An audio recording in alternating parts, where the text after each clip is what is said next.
K T. Jaleel അദ്ദേഹം ഇടതുപക്ഷത്തിൻ്റെ ഒരു മുഖമാണ്. പക്ഷേ CPM-ൻ്റെ അംഗത്വത്തിൽ ഉണ്ടായിരുന്നില്ല. ഇടതുപക്ഷ സഹയാത്രികനായിരുന്നു. ആ ഒരു പരിഗണനയിൽ MLA ആയി, ഒടുവിൽ മന്ത്രിയായി. അങ്ങനെയായിരുന്നു കെ.ടി. ജലീലിൻ്റെ നീക്കം. ഒടുവിൽ ഇതാ കെ.ടി. ജലീൽ ദീർഘനാളത്തെ സഹയാത്രയ്ക്ക് ശേഷം ഡോക്ടർ കെ.ടി. ജലീൽ സാക്ഷാൽ CPM-കാരനാവാൻ ഒരുങ്ങുകയാണ്. പാർട്ടി മെമ്പർഷിപ്പ് എടുക്കാൻ ജലീൽ തീരുമാനിച്ചു. ഇത്തവണ തവനൂരിൽ VS ജോയിയുടെ തോറ്റ ശേഷം പാർട്ടിയിൽ സജീവമാവുകയാണ് ജലീൽ.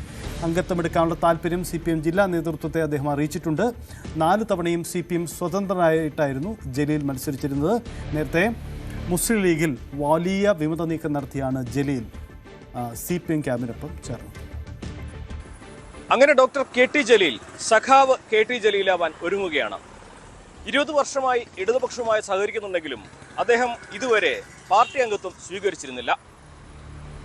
5-ാം അംഗത്തിൽ തവനൂരിലെ തോൽവിക്ക് ശേഷമാണ് അദ്ദേഹം രാഷ്ട്രീയമായി യഥാർത്ഥത്തിൽ ഇനി ഇടതുപക്ഷക്കാരനാകാൻ തീരുമാനിച്ചിരിക്കുന്നത്. പല മാനങ്ങളുണ്ട് ഈ ഒരു തീരുമാനത്തിന്. നേരത്തെ ഉണ്ടായിരുന്ന പല തീരുമാനങ്ങളും കെ.ടി. ജലീൽ മാറ്റുകയായിരുന്നു.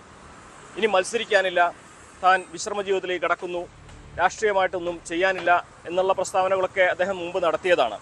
അതിനെയൊക്കെ തകിടം മറിച്ചുകൊണ്ട് അദ്ദേഹം വീണ്ടും തവനൂരിൽ മത്സരിച്ചു. പക്ഷേ ഇത്തവണ വിധി എതിരായിരുന്നു.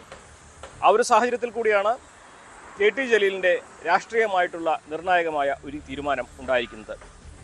ഇടതുപക്ഷത്തിൻ്റെ സജീവ പ്രവർത്തകനാകാൻ, നേതാവാകാൻ ജലീൽ തയ്യാറെടുത്തു.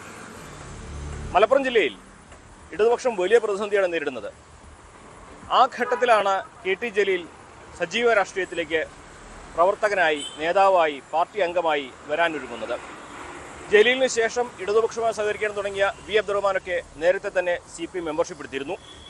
ജലീലിനൊപ്പം ഇടതുപക്ഷ സ്വതന്ത്ര സ്ഥാനാർത്ഥിയായി മത്സരിക്കാൻ തുടങ്ങിയവരും ഗഫൂർ പി ലീലീസിനെ പോലുള്ളവരും ഇതിനകം CPM-ൻ്റെ മെമ്പർമാരായി. പക്ഷെ അപ്പോഴും ജലീൽ അത്തരത്തിലൊരു തീരുമാനം എടുത്തിരുന്നില്ല. ഇന്നിപ്പോൾ മാറിയ സാഹചര്യത്തിൽ പാർട്ടിക്കും കൂടി ഗുണമുണ്ടാകുന്ന സാഹചര്യത്തിലാണ് ജലീൽ അത്തരത്തിലൊരു തീരുമാനത്തിലേക്ക് എത്തിയതെന്നാണ് വിലയിരുത്തേണ്ടത്.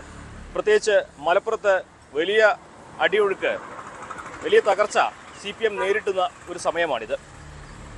വിജയരാഘവൻ എന്ന മുതിർന്ന നേതാവിനെതിരെ, PB അംഗത്തിനെതിരെ പാർട്ടിയിൽ വലിയ തോതിൽ തന്നെ രോഷം നിറഞ്ഞു നിൽക്കുന്ന സമയം. പല പ്രവർത്തകരും പരസ്യമായും അല്ലാതെയൊക്കെ അവരുടെ പ്രതിഷേധം ഇതിനകം രേഖപ്പെടുത്തി കഴിഞ്ഞു. നേതൃതലത്തിൽ തന്നെ ആര് നയിക്കണമെന്ന് ഒരു ആശങ്ക, പ്രവർത്തകർക്കിടയിൽ ആരെ അനുസരിക്കണമെന്ന അല്ലെങ്കിൽ ആരെ അംഗീകരിക്കണമെന്ന ആശങ്ക നിലനിൽക്കുന്നു.